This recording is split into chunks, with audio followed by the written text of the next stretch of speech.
Saya mengucap syukur atas kebaikan dan anugerah Tuhan, dikasih sebuah judul yang luar biasa ya, Freedom to Choose ya teman-teman. Ya PR sekali ya kalau ada tema-tema seperti ini. Padahal saya juga di UAS juga kasih tema ya saudara. Jadi ya wah luar biasa banget. Saya berdoa biarlah pesan firman Tuhan ini bisa jadi berkat buat setiap kita. Dan langsung saja shalom buat semuanya, selamat siang. Shalom Elohimers, selamat siang. Iya, masih semangat ya. Baik, langsung saja kita ke pembahasan topik siang hari ini. Saya kasih judul I Choose Life ya. Kebebasan memilih, saudara, itu menentukan masa depan kita. Jadi kita diberikan kebebasan yang luar biasa oleh Tuhan karena Tuhan kita bukan Tuhan yang maksa orangnya. Dia berikan kebebasan buat kita dalam bentuk free will ya. Tapi kebebasan yang diberikan kepada kita jangan sampai disalahgunakan karena itu bisa menentukan masa depan kita. Langsung kita lihat ayat firman Tuhan yang saya ambil di dalam Ulangan 30 ayat yang 19. Ulangan 30 ayat yang ke-19. Ini ayatnya karena biar lama cukup ngeri ya saudara ya. Tapi saya berdoa ini bisa menjadi berkat buat setiap kita. Saya akan bacakan dan kita semua simak. Aku memanggil langit dan bumi menjadi saksi terhadap kamu pada hari ini. Kepadamu kuperhadapkan kehidupan dan kematian, berkat dan kutuk. Pilihlah kehidupan supaya engkau hidup, baik engkau maupun keturunanmu. Di dalam terjemahan Saudara Indonesia dikatakan cukup menarik dan sangat lebih simpel lagi saudara ya. Dikatakan seperti ini, jadi hari ini saya sudah memberi dua pilihan. Nah, Tuhan kasih pilihan kepada kita. Dua pilihan kepadamu, kepada kamu sekalian, yakni hidup dengan berkat Tuhan.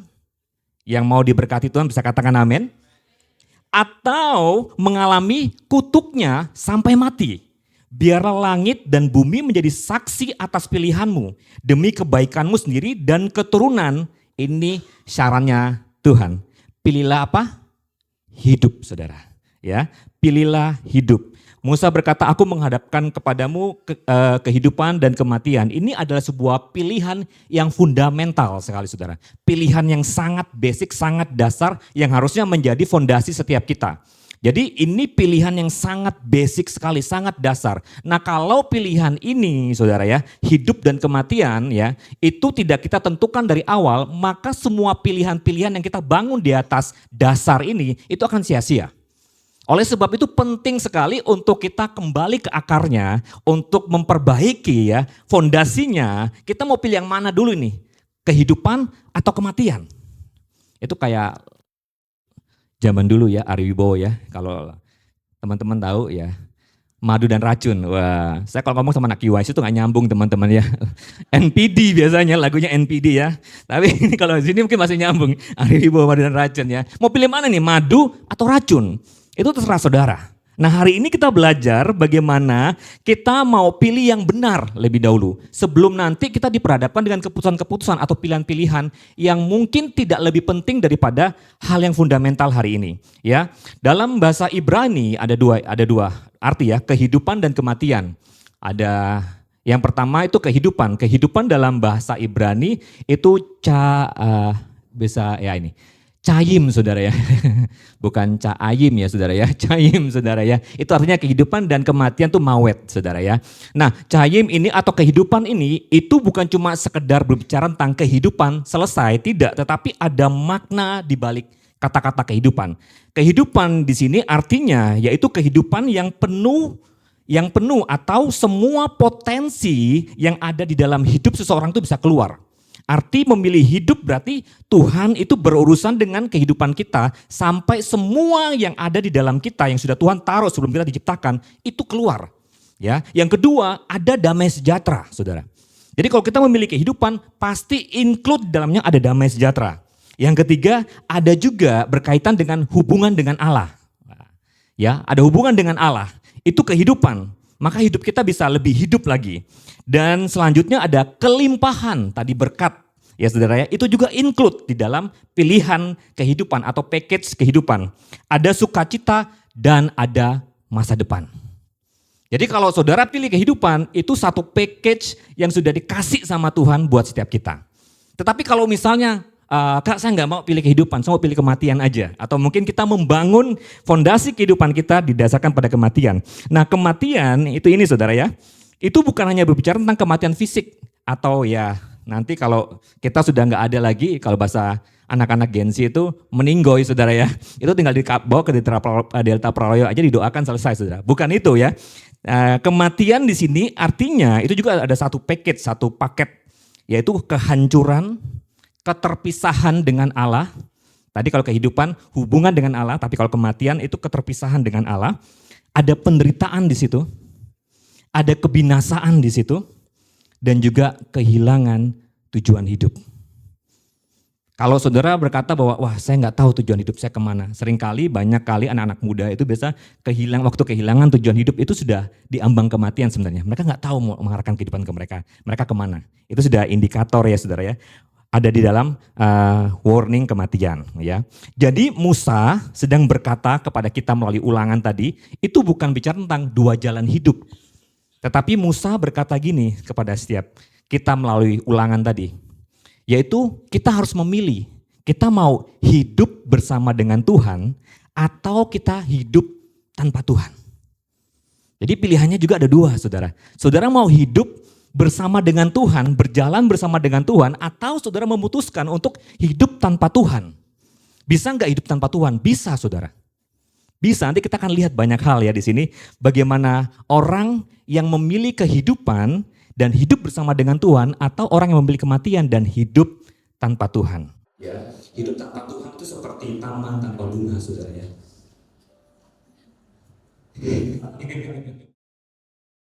Ya, yang tahu-tahu aja ya saudara ya, YTTA ya saudara ya. Ya. Jadi saudara, kita harus mengerti ini. Ternyata sejak awal Alkitab itu sudah menuliskan bahwa kehidupan kita tuh ada pilihan dan harus memilih.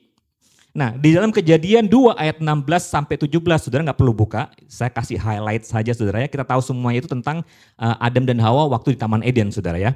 Nah waktu itu Tuhan berkata kepada Adam dan Hawa, Tuhan bilang gini, semua pohon boleh dimakan. Semua pohon boleh dimakan. Yang dimakan pasti buahnya saudara ya, bukan batangnya saudara ya. Semua pohon di Taman Eden boleh engkau makan. Tuhan ngomong seperti itu. Tetapi saudara ya, ada satu pohon yang gak boleh dimakan. Nah, menarik sekali saudara ya. Di sini dikatakan bahwa semua pohon boleh dimakan. Tetapi ternyata ada satu hal yang tidak boleh disentuh oleh Adam dan Hawa. Yaitu pohon pengetahuan saudara ya. Nah menarik sekali, ternyata sebebas-bebasnya kita untuk memilih, selalu saja ada terselip satu aturan yang tidak boleh saudara. Sebebas-bebasnya saudara bisa bilang, wah kalau hidup di luar negeri itu bebas, gak ada aturan. Ya mau pakai helm, nggak pakai helm terserah misalnya ya saudara ya. Sebebas-bebasnya pasti akan selalu ada satu aturan yang terselip di situ. Kenapa saudara? Karena Tuhan tidak pernah memaksakan Adam dan Hawa untuk otomatis taat sama Tuhan. Tuhan kasih pilihan.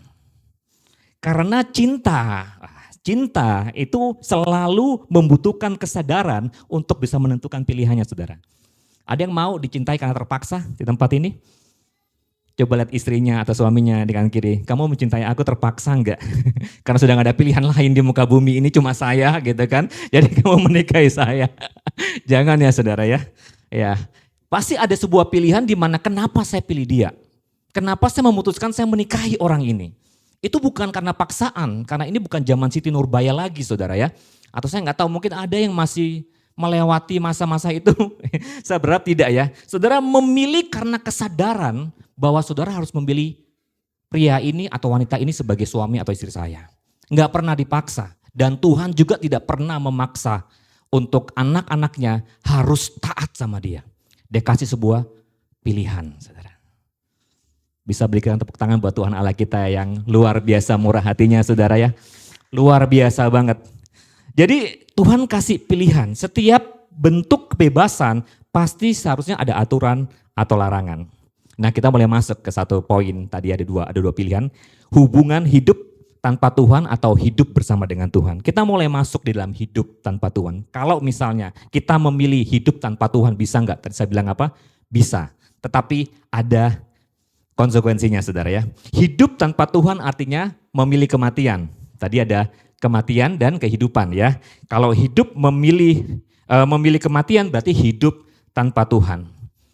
Ya, saya dibantu dengan tim multimedia dari IYC Pro, luar biasa sekali, boleh kasih tepuk tangan ya. Slide set yang saudara lihat ini desain yang luar biasa dari tim IYC Pro ya.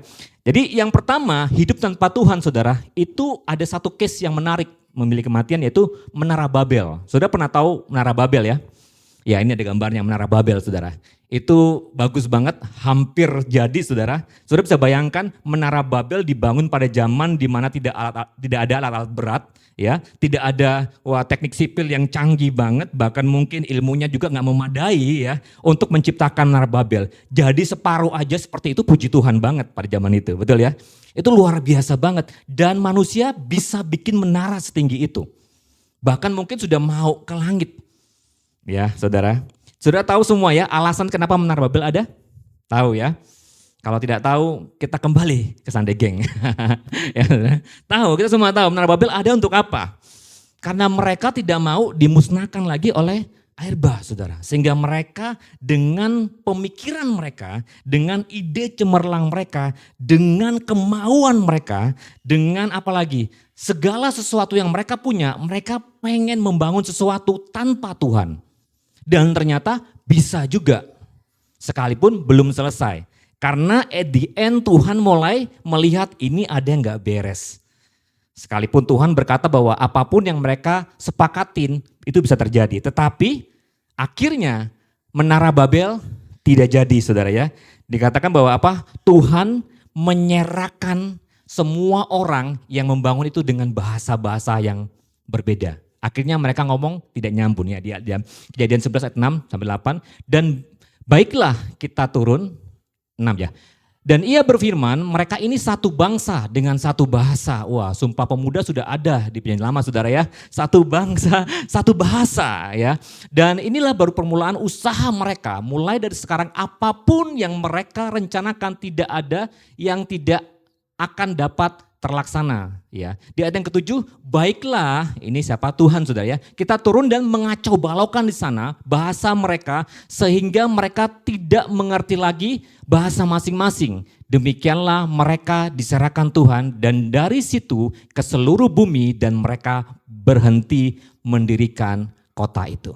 Di awalnya Menara Babel itu sudah bakal akan lebih tinggi daripada Petronas ya, Menara Pizza, apalagi menara-menara yang di Dubai saudara ya, Ben Khalifa yang lebih tinggi itu pasti akan lebih kalah ya saudara ya. Tapi ternyata Tuhan menyerahkan mereka dan menara itu tidak jadi sama sekali karena bahasanya sudah gak nyambung. Bayangin saudara, kalau melawan Tuhan, kalau Alkitab ngomong gini, kalau Tuhan di pihak kita, siapa lawan kita saudara?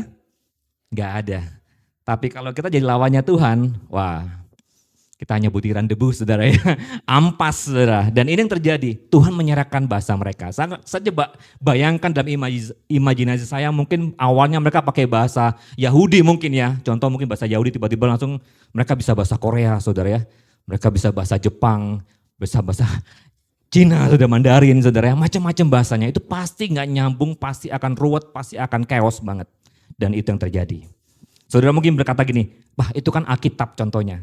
Ada nggak di kehidupan real life yang sudah terlewati waktu mereka mengusahakan sesuatu atau membuat sesuatu jadi tetapi tanpa Tuhan, apa efeknya? Ya next kalau bisa kasihnya. Ini ada satu orang bernama Thomas Andrew saudara ya. Ya mungkin kita lebih tahu kapal Titanic. Ya, ini saya tahu wajah-wajahnya ini wajah-wajah ya Titanic yang nonton 7 kali ya, diputar-putar di VCD saudara ya, diulang-ulang momennya ya saudara ya, atau mungkin ada yang ngafalin lagunya lewat filmnya. Nah Thomas Andrew ini adalah perancang kapal Titanic saudara ya, dia perancang, dia engineer-nya, dia insinyurnya ya. Dan itu adalah kapal terbesar pertama di dunia yang diciptakan oleh seseorang ya manusia ya, seorang Thomas Andrew ini yang punya daya tampung sekitar kalau nggak salah 2.500-an lebih kalau nggak salah. Jadi ini kapal cukup besar banget dan itu diciptakan di Inggris. Lalu satu hal yang menarik kalau saudara coba ada faktanya, fakta sejarahnya, atau mungkin kalau saudara nggak percaya, saudara bisa nonton kembali itu 3 jam film Titanic gitu saudara ya. Saudara cari statementnya, ada satu statement yang menarik. Suatu kali ada dia diwawancara, Thomas Andrew diwawancara oleh salah satu reporter, dia bertanya gini, Pak Thomas gitu ya. Oh, udah gak ada Thomas ya. Pak Thomas dia bertanya, Pak Thomas, saya melihat skoci penyelamat daripada kapal ini tuh sedikit sekali. Tidak sesuai dengan kapasitas tampung daripada kapal Titanic ya. Lalu Pak Thomas ini dia berkata dengan yakin, dengan sedikit sombong ya. Enggak sombong saudara, merendahkan diri di atas bukit ya saudara ya. Dia berkata dengan yakin, dia bilang gini, kenapa tidak ada perahu skoci di tempat ini yang sesuai dengan kapasitasnya? Karena saya membuat kapal ini itu dengan akurat, dengan ukuran yang tepat dan tidak akan mungkin tenggelam. Bahkan, satu statementnya ini yang menarik, bahkan Tuhan sendiri pun tidak akan dapat menenggelamkannya. Dia dengan yakin, dia dengan pede sekali, dengan segala kemampuannya, kecerdasannya dia, kekuatannya dia klaim bahwa kapal Titanic tidak mungkin tenggelam. Dan kita semua tahu ceritanya di film itu saudara ya, baru pelayanan pertama dan kapal itu tenggelam. Dan yang menariknya adalah Pak Thomas ini juga ikut tenggelam saudara. Di usia 39 tahun ya harusnya banyak potensi yang masih bisa digali dan masih bisa melakukan banyak hal. Dia juga ikut tenggelam di pelayaran pertama daripada kapal ini. Lalu Celine Dion keluar dan dia bernyanyi My Heart Will Go On. Saudara ya, tenggelam saudara. It's true story. Kalau saudara nggak yakin lagi, ada satu contoh yang menarik lagi tentang orang-orang yang sukses tetapi di perjalanan kesusahannya dia nggak mengandalkan Tuhan lagi. Atau bahkan mungkin menghina nama Tuhan. Yaitu satu pribadi ini lagi yang saudara mungkin bisa kenal, tahu banget, John Lennon saudara. Wah siapa nggak kenal John Lennon saudara ya. Saya kan ngomong ini di sini nyambung ya saudara. Tapi di bawah sekali lagi nggak nyambung John Lennon. NPD ya, itu yang lebih dikenal saudara ya. John Lennon semua orang tahu, The Beatles semua orang tahu, Yesterday ya saudara ya. Hey Jude dan sebagainya pasti saudara tahu lah. Kalau kita angkat pujian itu di tempat ini mungkin saudara akan nyanyi lagi itu. Ya, dia luar biasa sekali. The Beatles pada zaman itu, pada zaman keemasan mereka sangat-sangat populer sekali. Sampai suatu kali sama John Lennon juga diinterview sama seorang wartawan ya dari London Evening Standard. Di tahun 4 Maret saudara ya 1966. Ditanya gini, waktu dia bertanya tentang kepopuleran The Beatles, lalu John Lennon dengan percaya diri sekali lagi, dengan yakin dia berkata kepada wartawan ini, bagaimana tanggapan Anda tentang The Beatles? Dia bilang, wah The Beatles hari ini itu jauh lebih populer dan jauh lebih terkenal daripada Yesus. Dia dengan yakin, dia dengan pede, dia bilang The Beatles jauh lebih besar, jauh lebih famous, jauh lebih populer, bahkan jauh lebih bisa dikenang oleh banyak orang daripada Yesus. Di tahun 14 tahun kemudian, di tahun 1980 saudara, John Lennon mati dibunuh oleh penggemarnya sendiri.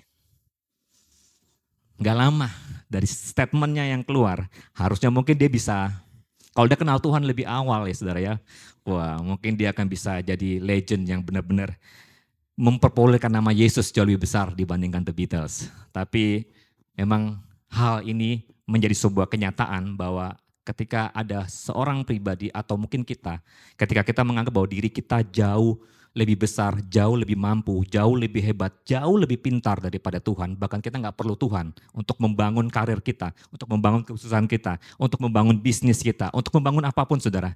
Saya mau bilang hati-hati, jangan pilih kematian. Jangan pilih sesuatu hal yang nanti bisa membawa saudara kepada kebinasaan. Saya merasa bahwa sekali lagi kita ini terbatas sebagai manusia. Dan benar adanya bahwa bukti-bukti ini saudara, kiranya ini bisa memberikan sebuah inspirasi bahwa ada orang yang hidup tanpa Tuhan itu ujungnya bisa binasa saudara. Saya nggak sedang menakuti saudara tempat ini, teman-teman semua di tempat ini, tetapi ini kebenarannya. Di dalam Yeremia 17 ayat 5 sampai 6, Yeremia 17 ayat 5 sampai 6 di dalam terjemahan bahasa Indonesia masa kini, Sekalipun kita lahir tahun 80-an, tahun 70-an saudara ya, tetapi kita adalah orang-orang yang hidup di masa kini. Amin. Oke, ya. Firman Tuhan berkata gini, Tuhan berkata, apabila orang meninggalkan aku, Tuhannya, dan berharap kepada manusia, serta bersandar pada kekuatannya, maka aku akan menghukum dia. Ia seperti tanaman yang tumbuh di padang, di tanah tandus, sunyi sepi dan bergaram, tak pernah ia mengalami kebaikan. Ini firman Tuhan yang katakan saudara, waktu saya baca juga, wah ngeri banget ya kalau orang yang mengandalkan Tuhan. Seumpama tanaman yang ditanam di padang saudara, kering, tandus, sunyi, sepi, dan tidak pernah mengalami kebaikan. Sekali lagi, kita memang bebas memilih. Tetapi ingat ini saudara, kita tidak bisa bebas memilih konsekuensinya. Ya, kita bebas memang memilih apapun yang kita mau. Tetapi untuk konsekuensi dari pilihan kita, kita tidak bisa memilih. Kalau saudara mungkin hari-hari ini baru atau mungkin saudara punya satu kendaraan, entah itu mobil, entah itu motor saudara ya. Nah kalau saya tanya seperti ini, mungkin di zaman ini kan ada lagi ya kendaraan transportasi dengan bahan bakar yang baru. Tetapi kebanyakan kita kenal bahwa motor ataupun mobil itu bahan bakarnya apa saudara? Minyak, betul ya. BBM atau minyak saudara ya. Nah saudara, kalau kita tahu bahwa motor atau mobil yang kita miliki ini bahan bakarnya itu minyak atau BBM, kita semua ngerti. Itu memang sudah peraturannya. Jadi kalau habis harus diisi apa saudara? Minyak BBM saudara. Ya, tidak bisa diisi dengan air mineral atau teh botol sosro saudara. Mau itu yang less sugar sekalipun saudara ya. Kalau saudara isi, lalu saudara isi karena apa? Saudara mungkin stres BBM naik, harganya mahal. Aduh saya nggak punya uang lagi untuk bisa isi bahan bakar saya. Ya udah deh saya isi dengan teh botol sosro atau mungkin air mineral. Bodoh amat, ini pun motor-motor saya, mobil-mobil saya, terserah saya. Karena apa? Karena kita yang pilih dan kita yang beli. Mau apapun mereknya saudara. Saya tidak di-endorse dengan merek tertentu ya. Jadi mau apapun mereknya saudara ya. Saudara tetap kalau motornya habis, bahan bakarnya harus isi minyak, BBM saudara. Itu sudah peraturannya. Sekalipun saudara mau bebas mau lakukan apa dengan motor saudara, dengan mobil saudara, mau dimodifikasi, mau remnya dilepas, mau wipernya dilepas, mau diganti atapnya, mau diganti banyak terserah. Tapi ada satu sekali lagi yang gak bisa diubah. Dia harus diisi bahan bakar minyak. Sekali lagi, saudara bebas kalau mengisinya dengan teh botol sosro atau air mineral saudara. Tetapi saudara nggak bisa bebas memilih konsekuensinya kalau mobil atau motor saudara mogok. Biayanya lebih mahal betul ya.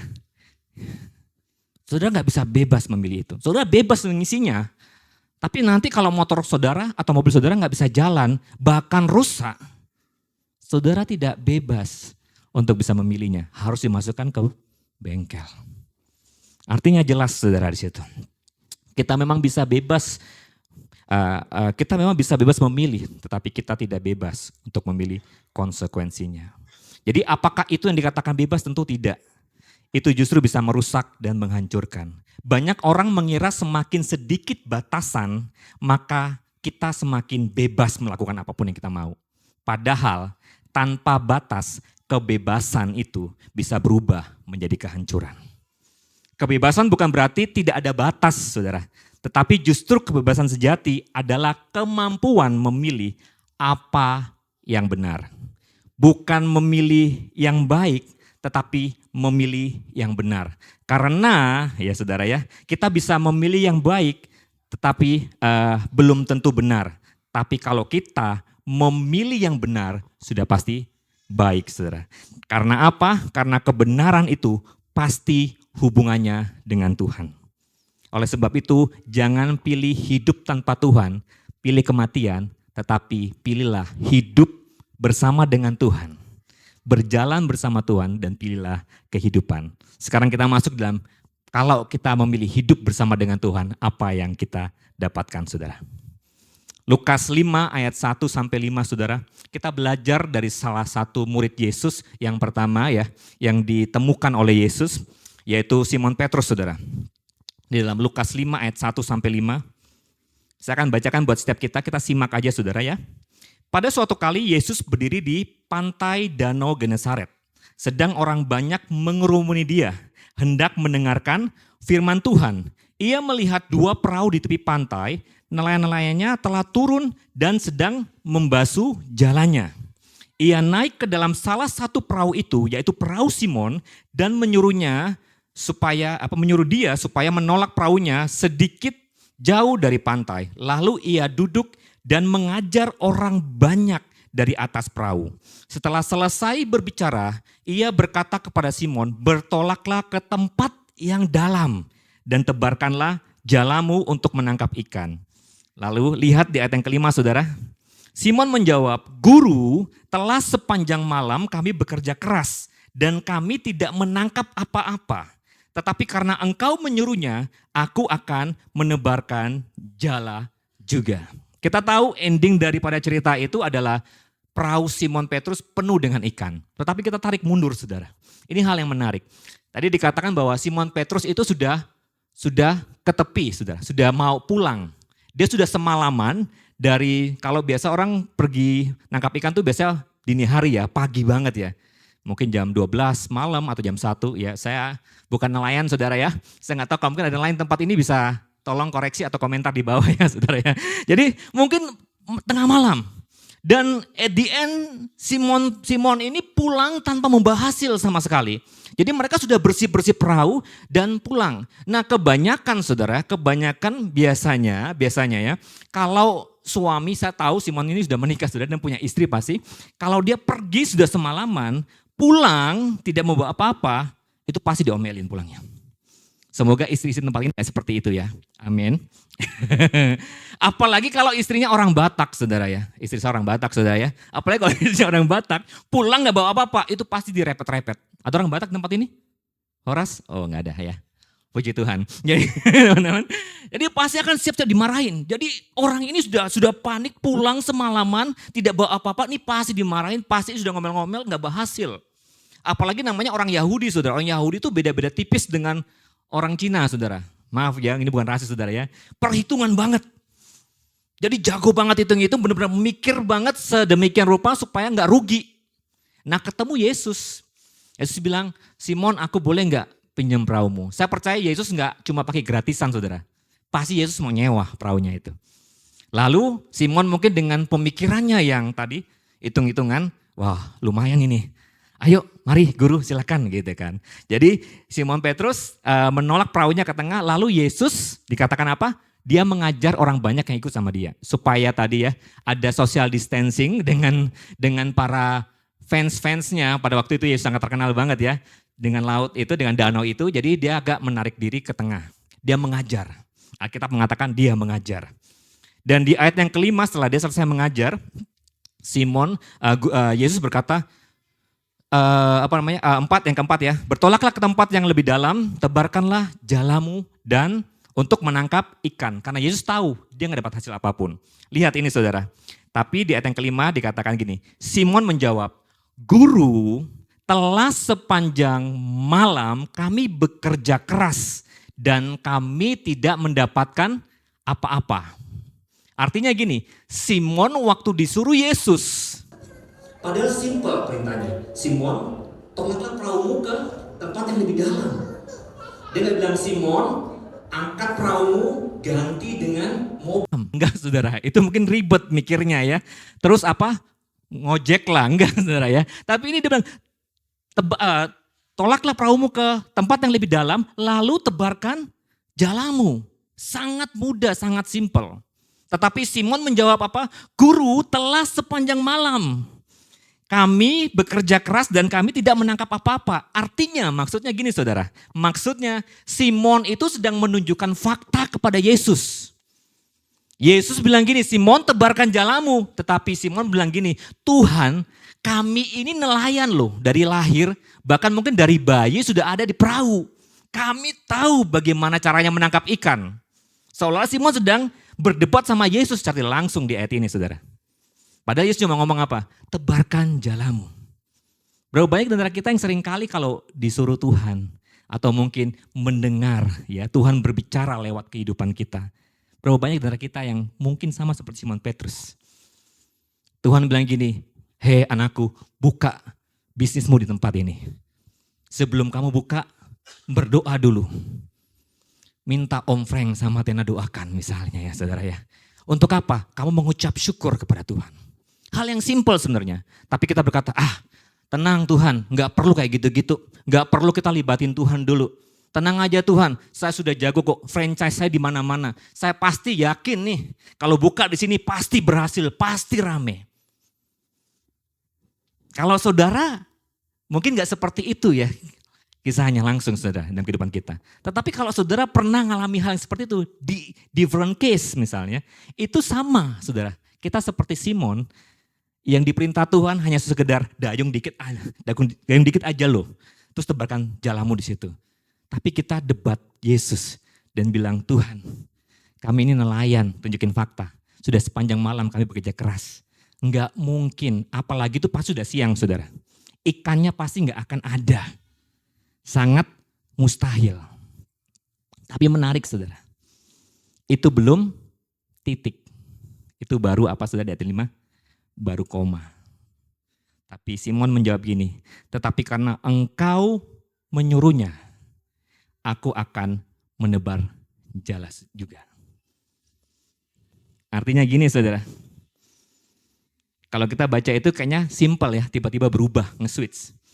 Dari Simon yang kasih tahu fakta kepada Yesus dengan segala kemampuan menangkap ikannya yang sudah lahir di perahu sejak dari kecil saudara ya, sudah katam banget, lempar jala tanpa melihat dan hasilnya banyak saudara ya. Dia bisa dengan switch sangat cepat banget, dia bilang gini, kalau itu engkau yang suruh, tapi karena itu engkau suruh, maka aku akan melakukannya. Ayatnya seperti itu, simple. Tetapi prosesnya ternyata panjang saudara. Kalau kita lihat, kita simak saudara. Di kisah itu ya. Akan tetapi karena engkau menyuruhnya, Simon taat kepada Yesus. Simon memiliki ketaatan dan pengharapan serta iman karena dia mendengar ini saudara. Yesus mengajar orang banyak. Tadi di ayat 1 sebelum-sebelumnya apa yang terjadi? Yesus pinjam perahunya Simon buat apa saudara? Buat ngajar. Betul enggak ya? Buat ngajar. Nah Simon ini orang yang gak percaya Tuhan sebelumnya. Mungkin orang Yahudi asli saudara. Tidak pernah mendengar tentang iman dan pengajaran tentang pengajaran Kristus dan sebagainya. Gak pernah sebelumnya. Di perahu itu dia baru mendengar Yesus ngajar. Artinya imannya, ketaatannya itu muncul karena Yesus ngajar di perahu itu. Yesus gak mendayung perahunya sendiri saudara ya. Ada Simon di belakang yang menavigasi perahu itu. Waktu Yesus mengajar, Simon juga ada di perahu yang sama. Jadi yang pertama, fakta yang sangat normal ketika disuruh menolak perahu dan tebarkan jala, itu fakta kebanyakan manusia pada umumnya. Tidak masuk akal. Lalu ngomong sama Yesus. Tetapi fakta kedua yang menarik adalah karena dia mendengar firman Tuhan. Yang Yesus ajarkan di situ, itu mengubah pola pikirnya, mindsetnya, hatinya. Sehingga dia bisa coba untuk percaya dengan apa yang Yesus ajarkan. Saya nggak tahu Yesus ngajar apa di situ saudara ya. Tapi saya percaya ada hal-hal yang menarik, yang luar biasa seputar iman, seputar percaya, seputar ketaatan. Sehingga Simon mendengar seperti apa kata Alkitab, iman timbul dari apa saudara? Pendengaran akan firman Tuhan. Imannya timbul dan dia percaya untuk sekedar menolak perahunya ke tengah lalu menebarkan jala. Ada 3 stage of faith, teman-teman, saudara. Yang pertama itu notitia, yang artinya pengetahuan. Yang kedua itu asensus, yaitu keyakinan. Dan yang ketiga adalah fidusia, penyerahan diri. Notitia itu pengetahuan yang Petrus terima atau Simon terima waktu Yesus ngajar. Oh, ada informasi baru. Oh, ternyata iman itu seperti ini. Dia dapat informasi baru. Lalu dia nggak berhenti di notitia. Dia masuk ke asensus, mulai teryakinkan dengan apa yang Yesus ajarkan. Nah banyak orang percaya itu terkadang cuma berhenti di informasi aja. Sehingga imannya gak utuh, imannya gak powerful karena cuma hanya di notisia aja, cuma di sekedar informasi. Saudara dengar firman Tuhan hari ini, saudara pulang tanpa sebuah tindakan nyata di dalam iman, itu normal. Karena saudara yang mendapatkan informasi. Informasi ini harus dikelola dalam bentuk asensus, yaitu saudara harus meyakinin apa yang saudara percayai. Apa yang saudara dapatkan dari informasi itu. Sehingga saudara baru bisa masuk ke fidusia, yaitu penyerahan diri. Percaya total, bukan pasrah saudara, tapi percaya total. Karena apa? Saudara sudah punya pengetahuan, lalu sudah yakin dengan pengetahuan yang sudah dengar, sehingga saudara bisa teryakinkan. Waktu saudara teryakinkan, saudara percaya penuh sama Tuhan, maka mujizat bisa terjadi. Simple, percakapan Simon Petrus itu cuma dia yang mendengar Yesus. Tapi saya percaya dia mengalami 3 stages of faith ini.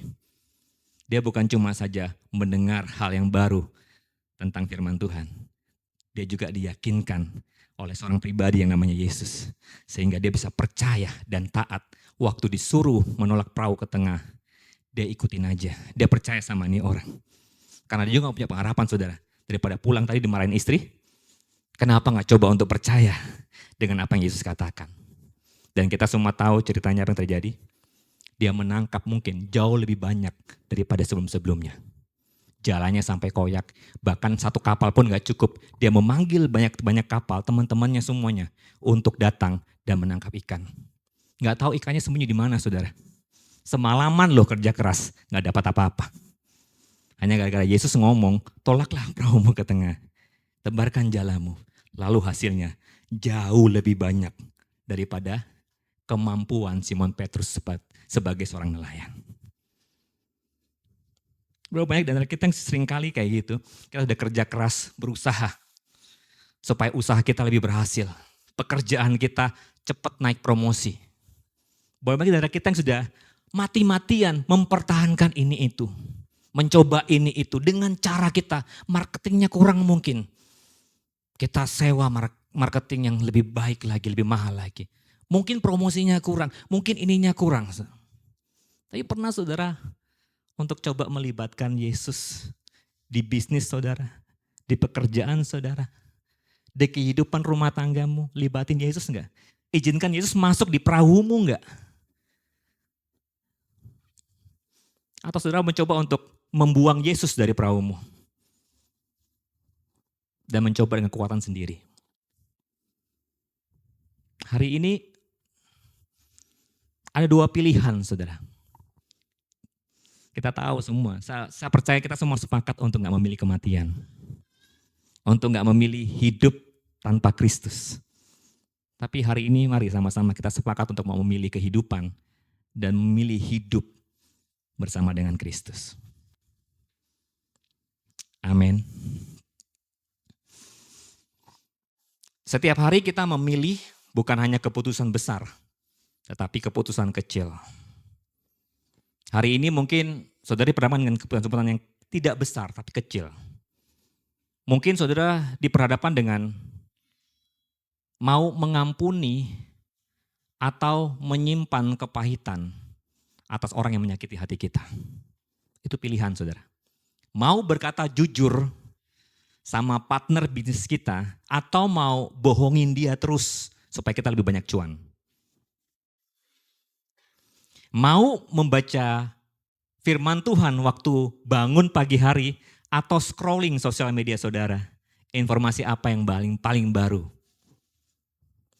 Mau mengasihi atau membalas menyakiti orang yang sudah menyakiti kita. Sekali lagi, itu pilihan kita.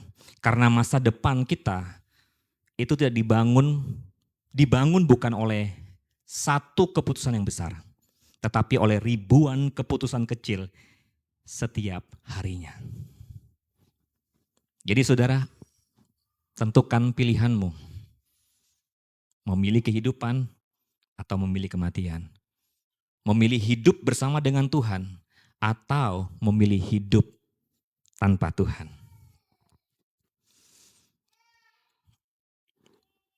Setiap keputusan adalah benih, saudara. Dan benih yang kita tanam hari ini akan menjadi panen yang kita akan nikmati atau sesali di masa depan. Freedom is not the absence of limits. Freedom is the power of to choose what leads to life. Mari hari ini sama-sama kita renungkan apa yang mau kita pilih. Memilih Yesus kita libatkan setiap waktu dalam setiap pilihan-pilihan kita. Atau kita mengabaikan karena kita sudah cukup hebat dan cukup tahu banyak. Saya tidak perlu Tuhan lagi. Karena saya tahu saya sanggup melakukan segala sesuatu dengan kekuatan saya. Hati-hati saudara. Mari sama-sama kita putuskan untuk tetap memilih kehidupan. Amin. Saya undang teman-teman untuk bangkit berdiri.